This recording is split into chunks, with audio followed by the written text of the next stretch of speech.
Om Purnamadaha Purnamidam Purnat Purnamudachyate Purnasya Purnamadaya Purnamevavashishyate. Om Shanti Shanti Shanti. Om Brahmanandam Param Sukhadam Kevalam Gyan Murtim Dvandvatitam Gagana Sadrisham Tattvamasya Laksham Ekam Nityam Vimalamachalam Sarvadhi Sakshi Bhutam Bhavatitam Trigunarahitam Sadgurum Tam Namami. Om. Adorations to Sadguru, who is Brahman, the giver of supreme bliss, embodiment of pure consciousness, one without a second, vast as the ether, infinite, eternal, beyond the three gunas and their modifications, the supreme preceptor. Yoga Vasistha, Stithi Prakarana, and section is 57. The topic is method of destroying vasanas. Do not stay resting on your asanas.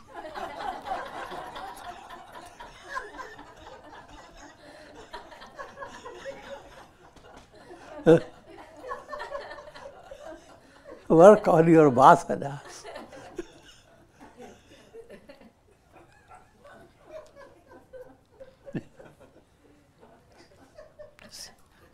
Simple way. Asanas means you are, whatever pose you are in, don't stay with it. Even if you stay with it, have your mind to work upon your vasanas. In other words, don't stay with the practical world and all its problems and just keep your mind busy. But go after the cause that puts you into these practical problems, cause that has put you in physical body. It's not a very great thing to be in a little brittle and very unsteady structure, mechanism, the body mindset. And very tender eyes, you see, just one little prick and you can't see. One little hit on the head, one brain center gone, whole world begins to shake. So, don't stay confined to this state. This is your wrong asana. Work upon the vasanas.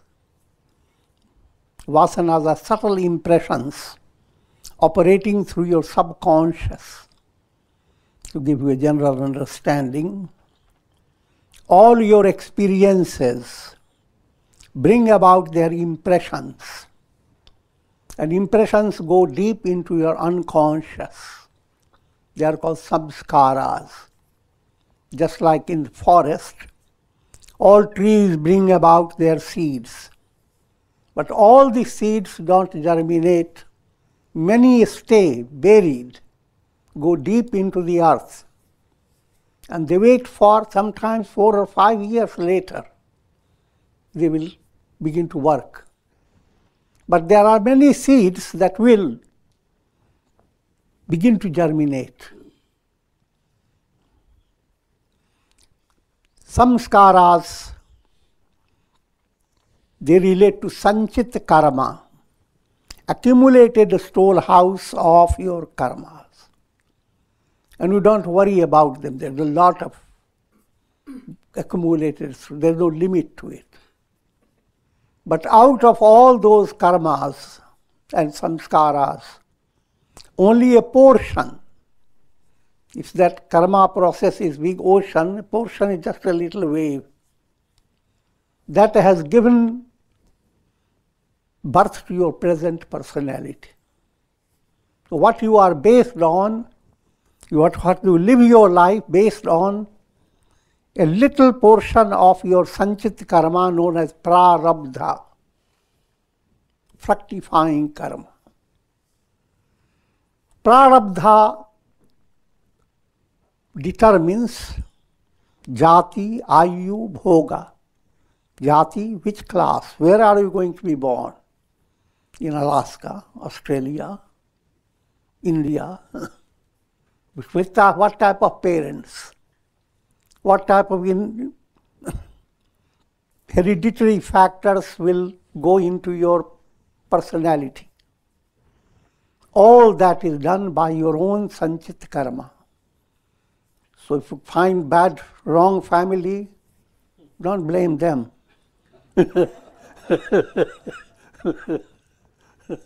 You are being led by your karma.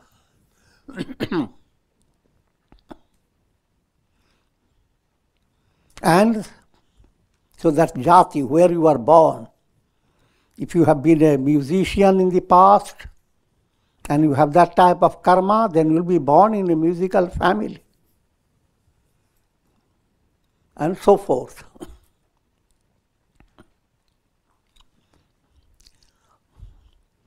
Next point, ayu. Ayu is how long you are going to live. To the masses, longer you live, better you are. So therefore the general blessing is live long, live long. More defined, live for 100 years.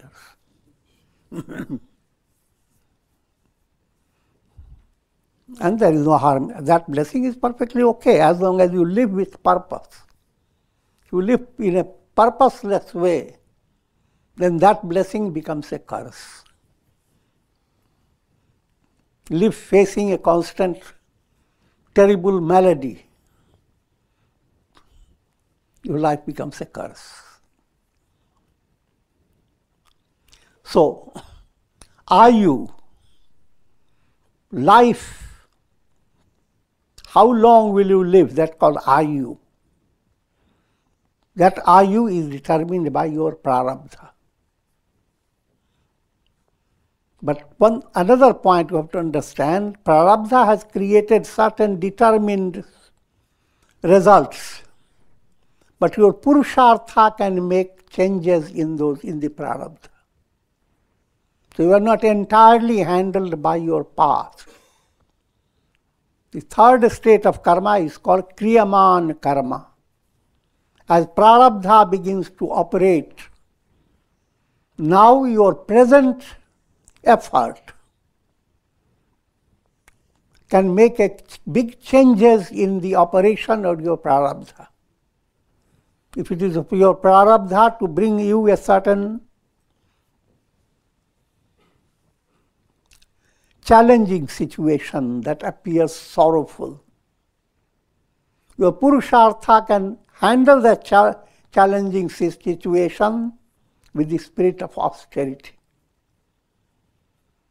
and use the challenging situation as a basis for progress. And it gives more progress than agreeable situation does. So you have to understand subtle points. So therefore, you are not entirely handled by your prarabdha, but prarabdha gives a general highlight of your life. Just like a writer creates a plot before he writes a whole volume. The plot he creates can be in 1 or 2 pages, highlights. But when he begins to write, he suddenly led by his inspiration. First the plot was pathetic, ending in pathos. But now, as you begin to handle it, the plot gives you a message. On one side seems pathetic, and the other side is giving you a profound, joyous message. That's the general picture of Vedanta, you see. The whole world is useless. It is nothing. But by the time you feel so much sorrow, you are everything.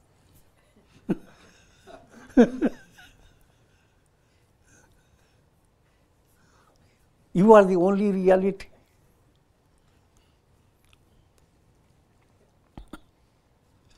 Keep me. Now,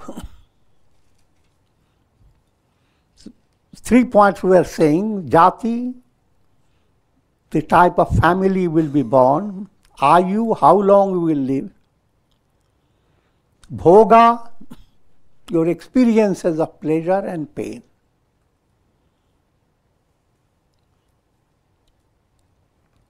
In this section, we are focused on gaining insight into vasanas. Vasana comes in 2 categories: Shubha Vasana, Ashubha Vasana. Shubha Vasana is the ideal, you must promote it. That is, Vasana based upon your practice of yoga, practice of good karmas, have done lots of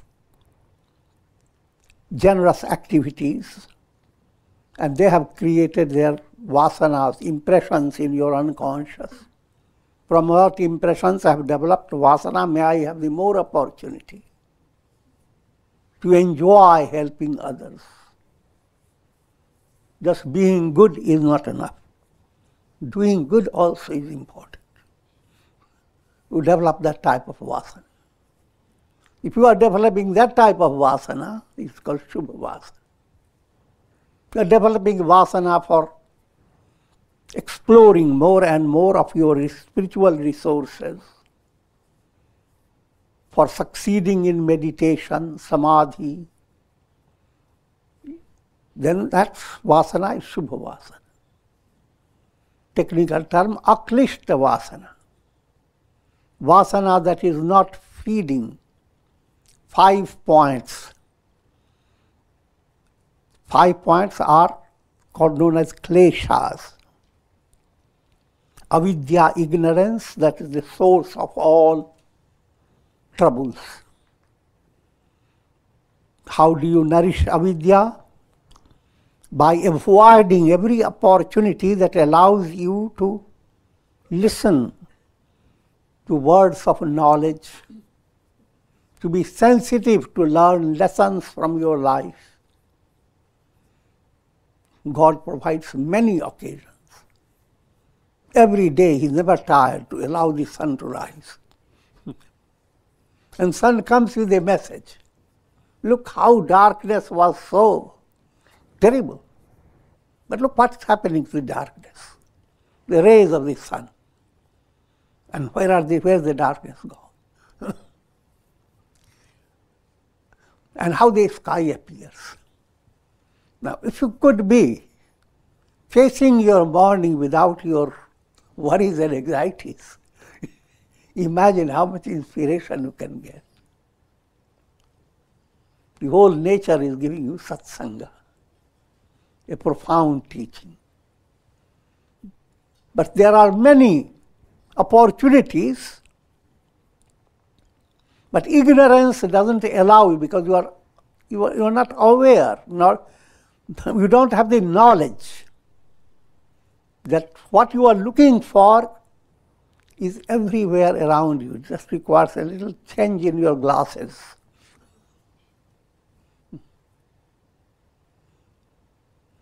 So that's called ignorance. Staying with ignorance, you are intensifying your ignorance. Avidya, enjoying to be a dullwit. It also gives enjoyment.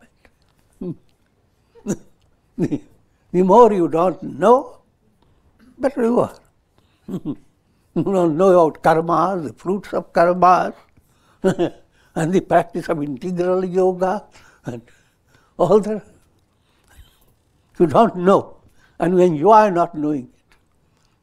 You are thereby intensifying your avidya, ignorance. Next is egoism, asmita. Asmita is a powerful disease. It's like inflated ego, cancerous ego.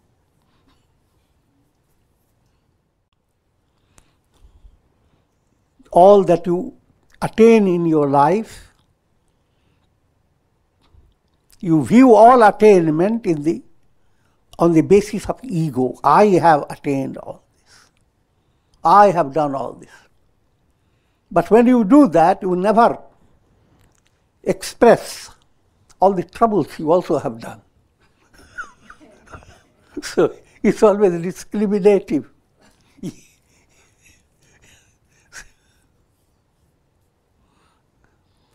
So ego-based vision is a distorted vision. Every mantra comes with a nama. It is meant to bring about ego effacement. Neither me nor mine. Ego is the key to dynamic progress on the spiritual path. If you keep your ego tamasic or rajasic, you are moving away from attaining enlightenment. If you allow your ego to become sattvic, led by all good qualities which you are going to mention, then that ego paves the way for your soul to attain communion with God. Your eye shifts from body, mind, and world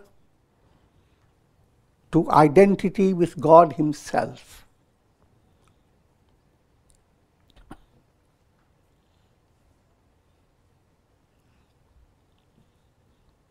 And led by asmita, more general type of trouble that people face is through raga and dvesha. Raga is attachment, dvesha is hatred. Backed up by raga dvesha, lots of negative karmas are created. They bring about mala, gross impurities, anger, greed, jealousy, hate, all that come in your mind. Behind that are only two fingers, raga, dvesha. And behind raga, dvesha, asmita, egoism.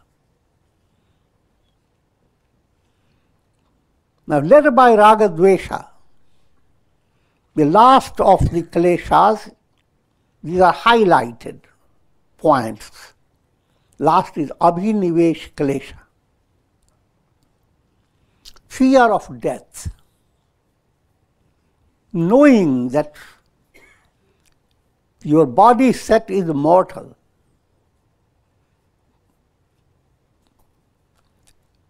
The mind does not have any other idea of happiness than seeing yourself with your body endlessly. Can't imagine to be nobody.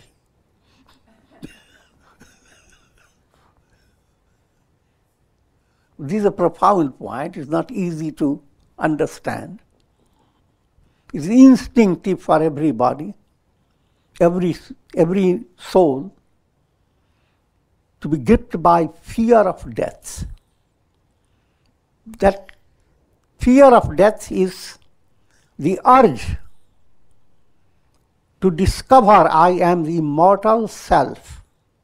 That urge has become distorted. You want to live, but your definition of life has changed. But this want to live has its root in the reality that you are eternally alive.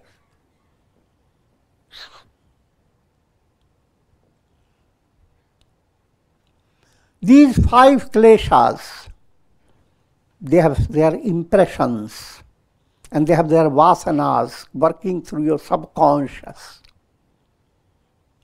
If you understand them and you understand how to counteract these 5, then you bring about a big change in your subconscious.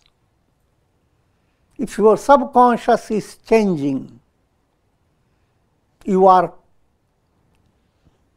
adopting a path that will give you profound happiness, real happiness.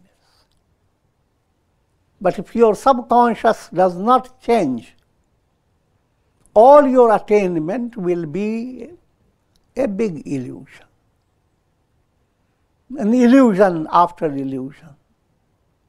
Things that you attained in this birth, in the next birth you will forget all about them. And you may repeat the same experiences. It goes on and on. The scriptures describe it in a little horrible way. It's called vamtasi. Things that you experienced, and by the time you left your body, you were vomiting about it. You didn't like that. In next birth, you are aspiring to get back what you have vomited.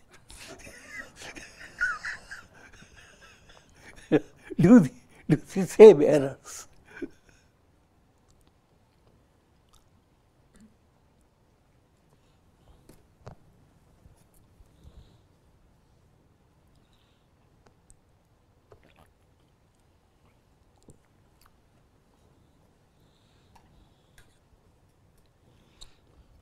In the beginning, renounce those vasanas which are founded on rajas and tamas. In their place, develop sattvic, pure vasanas, which sustain such attitudes as friendliness with all, maitri. So when we say develop sattvic vasana, this is now the details about it.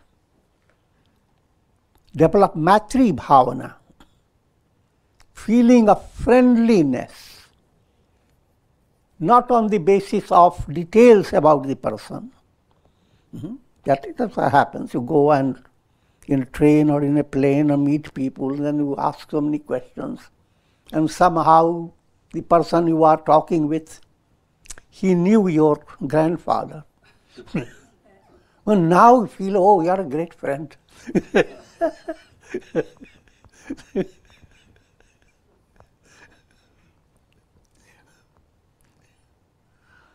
Come to another level of friendship. You develop a sense of joyousness as you would have felt with your brother, your sister, your close relative. Someone has a difficulty and you help the person to resolve the difficulty. Even if he is limping a little, you help him. Sit down.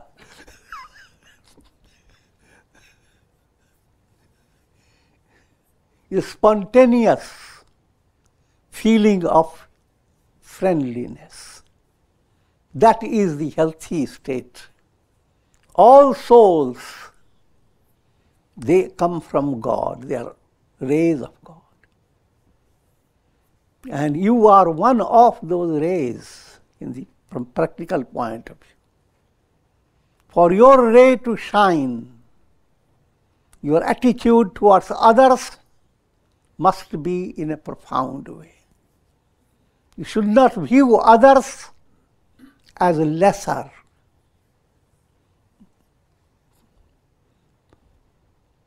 But view others as a part of you. If others are being helped and you hear a good news that some humanitarian work was done and thousands of people have been helped, Are those thousands belong to India? I'm joking. If they belong to India, oh yes, they would. Elsewhere.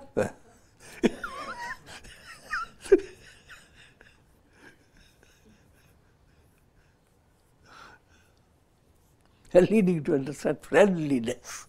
Friendliness doesn't depend upon place and many other divisions. Friendliness. And friendliness is not confined just to human beings. Animals, birds. Any life struggling is a life relates to you. Your heart feels better if you have friendliness to see anyone, any soul relieved of misery. But you don't take up the whole responsibility. I am the only one to relieve their misery.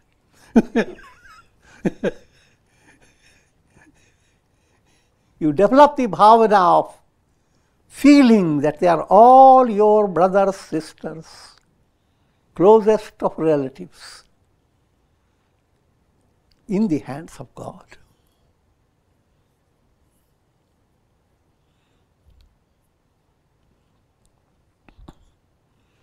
So, Matri Bhavana.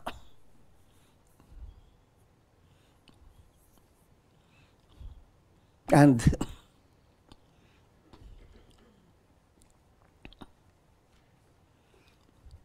this bhavana is for the entire world. That's why in Ramayana you have, Rama is led by Vishwamitra.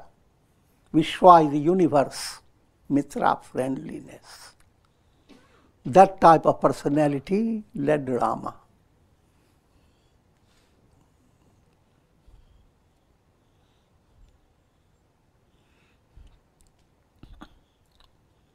Next, Karuna. Matri, Karuna, Mudita, Upeksha. 4 points have been, Yoga Vasistha is bringing out. They also, you find them in Raj Yoga Sutras.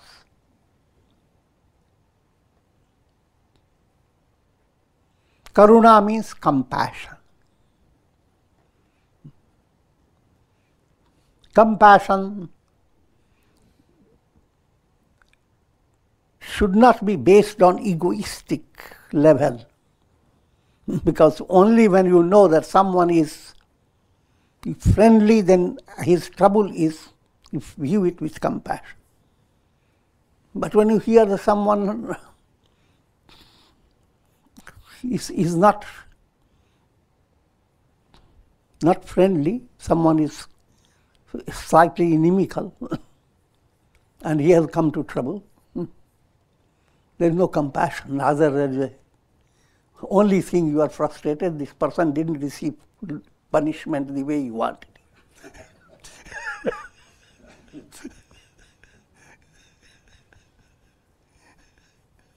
This is the normal mind, working with news media constantly, pointing finger, that person did that wrong, he must face the punishment. When he faces it, enjoyable show.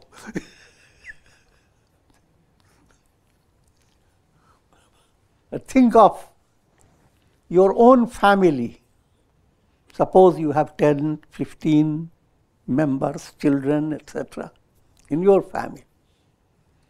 Each one has a different attitude. But no matter what attitude, if you are holding a family harmony and love, you handle all. Someone has done good deeds and you praise and admire. But someone did wrong deeds, now you want to help the person to get rid of the evil habit. Just like someone catches a virus, comes with cold and cough. It's practical to tell the person, put a swab on your nose. But you do that lovingly.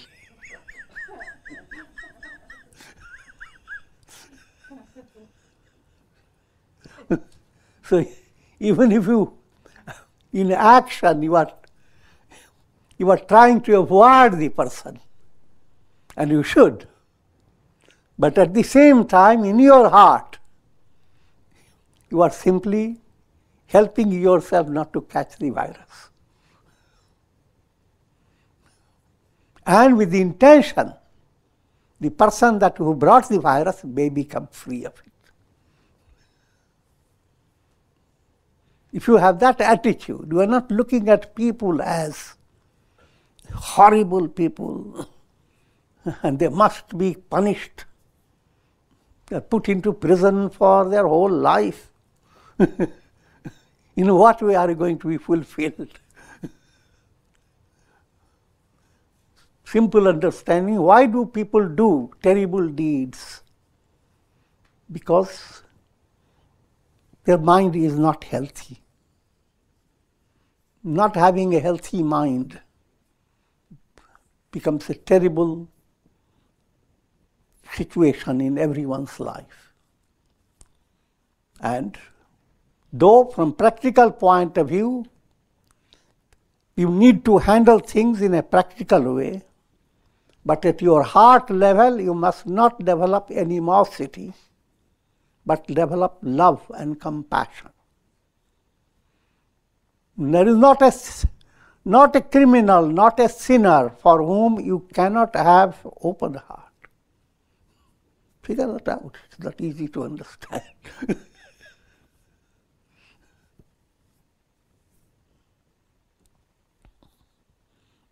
That's why in the scriptures, Rama kills terrible demon. But in the end, the light comes from the demon and Rama enfolds it. Goes into Rama. Because at a deeper level, Rama has nothing but love for all.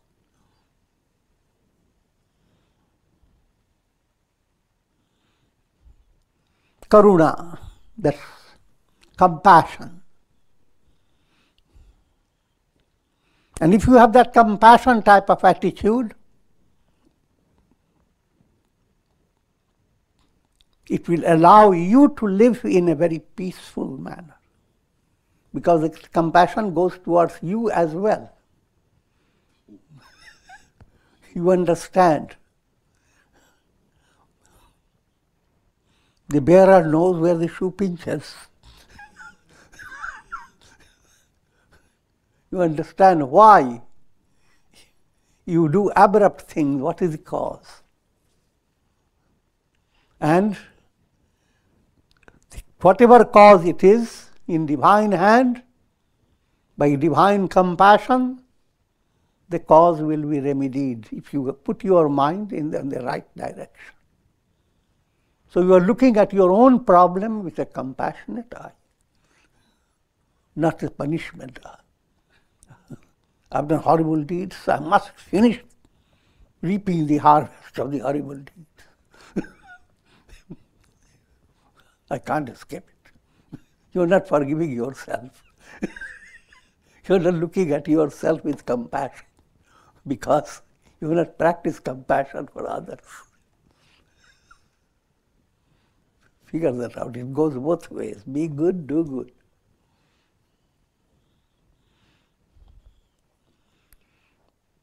Mudita. Mudita is cheerfulness. And it applies to your attitude towards those who are advanced, who are superiors, maybe in wealth, maybe in good qualities, in success, in popularity. Those who are higher than you, at higher level. General tendency in the human mind is not to bear with the idea somebody can go higher than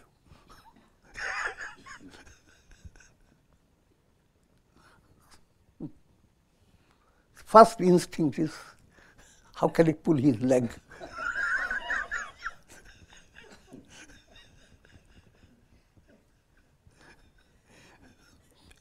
Jealousy towards others' progress.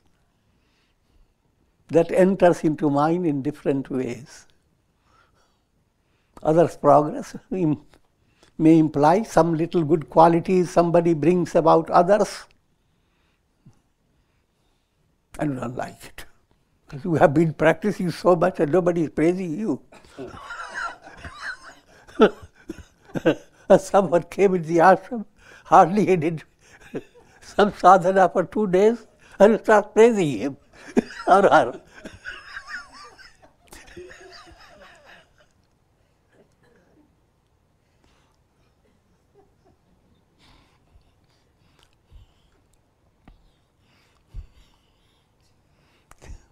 This type of attitude should not be there. Whenever you see anyone succeeding, someone has a lot of a headache and is free from headache, you should be joyous. Someone was poor and became rich, happy, you should be joyous.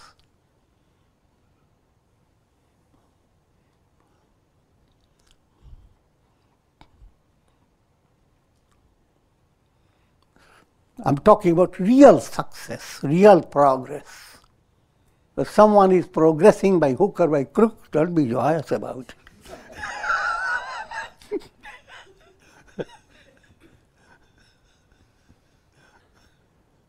That also has subtleness. Not be joyous doesn't mean you become angry with the person or feels negative. You learn lesson. Not to follow that example. But simple point, with equals, develop a sense of friendliness. With superior, develop sense of joyousness. With people who are inferior, I'm talking in a different context, people who are not up to your status, who seem to have done a lot of negative things and going downgrade, develop compassion. And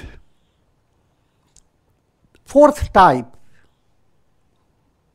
people who are completely dull-wit, gone to such negativity that if you lift them up, you will yourself get caught in it.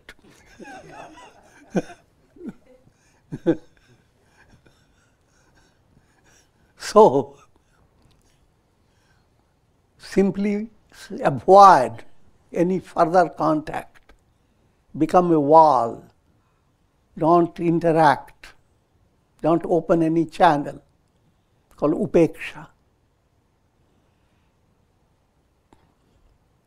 These points must be practiced in all your relations, and understand you are related to the entire universe. Sometimes you are not practically dealing with people, but you are developing attitude. You hear the news, what's happening in Australia. Now you develop attitudes towards certain families, they are the good ones.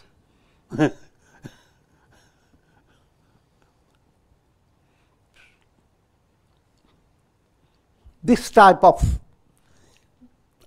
mental freedom to go on picking up impressions from different sources has to be corrected by your own intelligence. Just like you are not supposed to go on breathing in everywhere there is contamination, but find place where there is more oxygen. In the same way, if so many things happen, don't go after everything that is happening.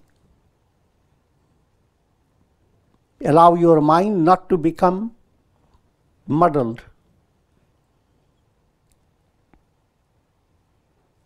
Thereby, now what you are doing, you are paving the way for Shubha Vasanas, purified impressions in your mind. Otherwise, every day you end up your day and your mind is holding grudge. grudge against people who are equal to you. You don't want them to stay equal. You did hard work to be where you are. Here's another person without doing hard work comes to your equal level. I'm joking.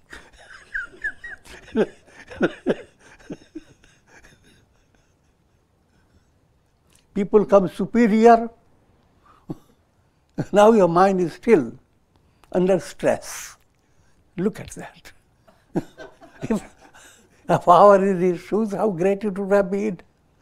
But I am better than that person, and that person is doing so good.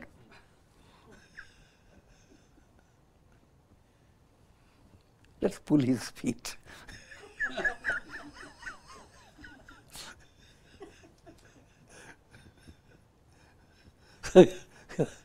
Look at how your mind is holding different layers of trouble. And then people who are suffering and in their low-grade stage, instead of having compassion in your heart, look what bad karma they did. It's good for them.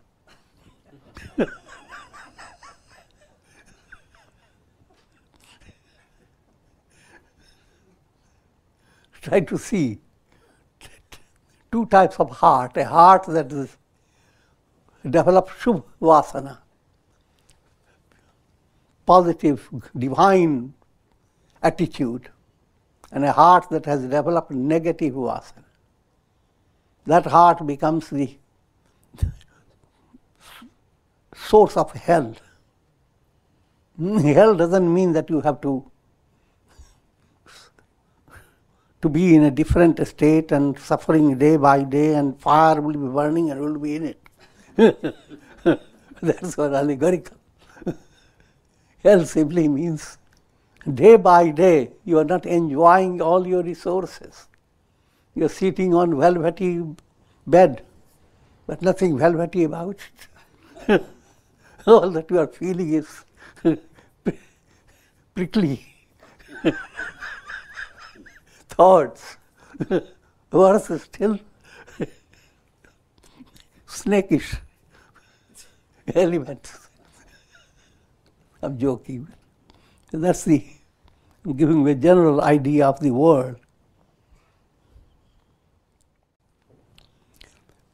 Replacing impure vasanas with pure vasanas. Sublimating impure vasanas into pure vasana. That's the profound secret of leading this soul to a healthy state of joyousness. And the healthiest state of the soul is realizing I am that, I am Brahman.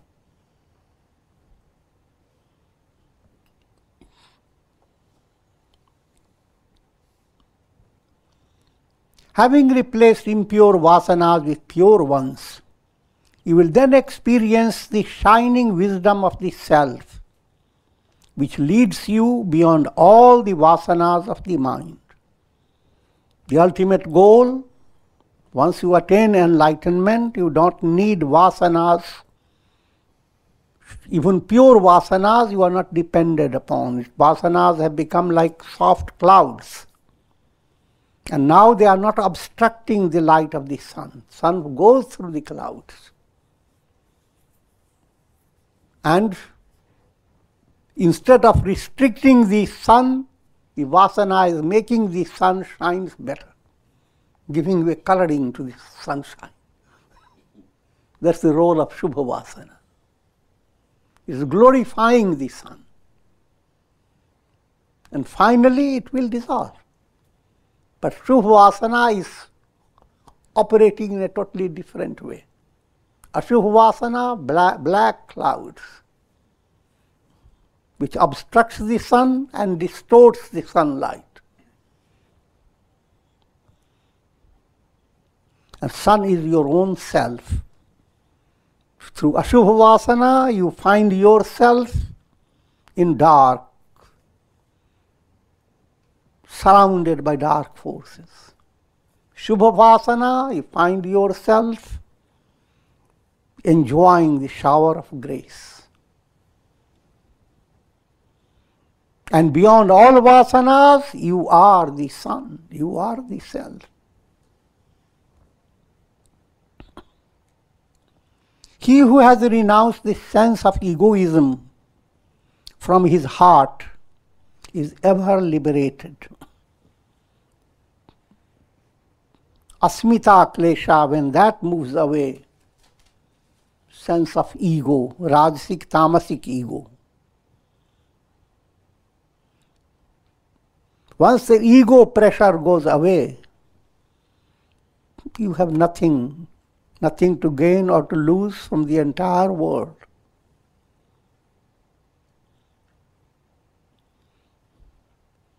Just like if you are dreaming and in your dream there develops the idea, it is a dream. Then you have nothing to lose or gain from your dream.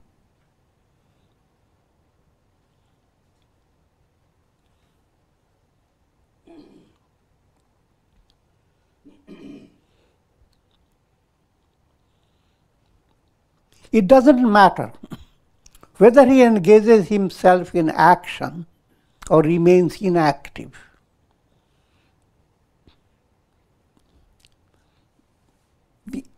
The life lived by one who has attained liberation because of purity of vasanas.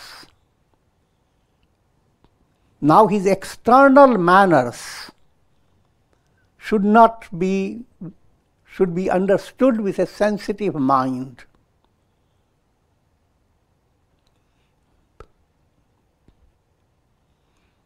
If you don't have proper understanding, then your mind will always ask the question, well, sage was supposed to attain enlightenment, and when you attain enlightenment, you don't need to do any karma. And now he's busy with so many projects.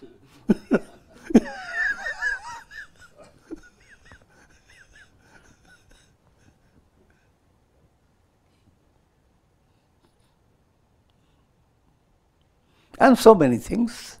Personalities of sages can be very progressive, can also suffer from diseases, certain problems. Even greatest of personalities like Jesus to suffer a lot, a type of suffering that we can't imagine. And even the great incarnation Krishna. From his physical point of view, even at the last stage of his death, he hardly wants to rest. That a hunter finds him like a big deer, shoots him. So, enlightenment is not to be judged on the basis of how your bodily life behaves. Some sages seem quite active. Some sages stay with more mauna, silence. All these should not confuse you. Those who have attained enlightenment, their enlightenment is secure. The enlightenment is not to be judged by how externally your personality appears.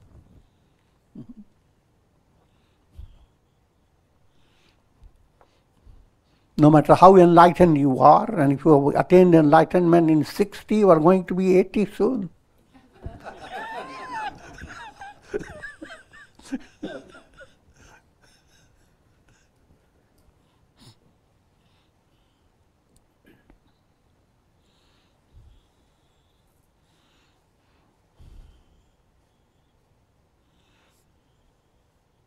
He who has rendered his mind free of vasanas no longer depends upon spiritual practices such as japa, samadhi,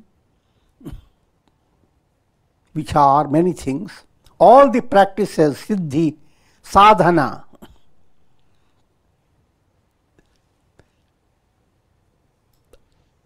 enlightened sage will continue to do all this, but he is not dependent upon it.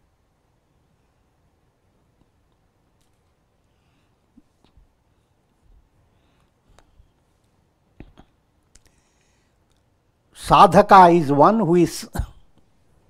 who practices sadhana for attaining siddhi. Siddhi is enlightenment. Between sadhana and siddhi, the difference is when you do sadhana, your effort is involved in whatever you do.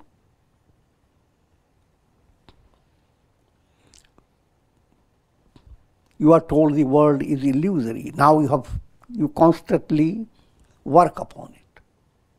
There's effort. Now there comes a stage when all is illusory, nobody has to tell you. You don't have to consult the books. It's an effortless attainment. Now you don't depend upon sadhanas. You may still be doing your prayer, maybe still guiding people and telling them about every stage of yoga. But for one who has attained that state, he is not dependent upon it. Another way to understand, all the needed guidance he gives, it comes spontaneously through his mind, without work.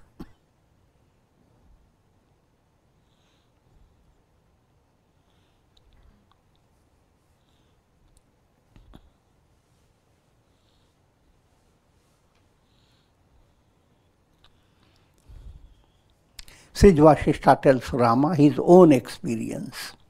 I have studied scriptures and reflected upon them for a long, long time. Sage Vasishtha is saying to Rama. And I have thus determined the essence of all teachings. Indeed, the essence is that an aspirant must continue to acquire increasing wisdom with the help of listening, reflection, and meditation on the self. Now coming to sadhana aspect, these are the important points. Shravana, listening. But listening to people generally is confined only when you come to the ashram and listen to something. That's of course the basic foundation, listening to spiritual teachings. But your listening should have more extension. All through the day, what you are listening. And better still, what you make others listen.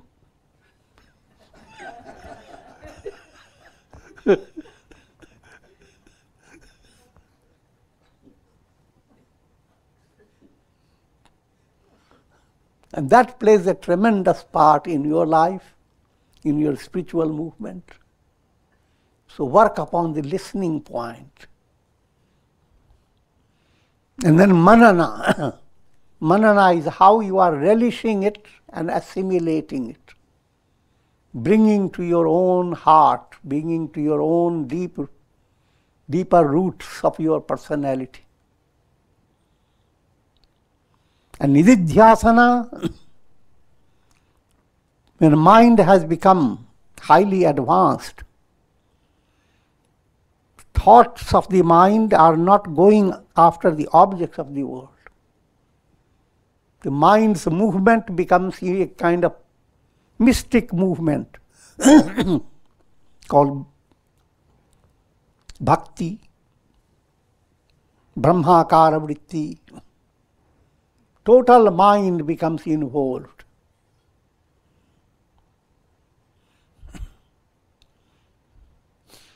To understand that point, I'll give you a simple simile. Mind, ordinary mind is like a lake. Lake where waves are rising up and down, shaky lake. Therefore, that lake, when it practices a reflection, it is not reflecting anything clear. Everything reflected in it shakes. But the same lake becomes calm. Then what is it reflecting? Reflecting the sky. That sky reflection is nididhyasana. That leads you to sakshatkar, liberation. With this I am concluding. Om Purnamadaha Purnamidam Purnat Purnamudachyate Purnasya Purnamadaya Purnameva Vasishyate. Om Shanti Shanti Shanti. Om Hari Om.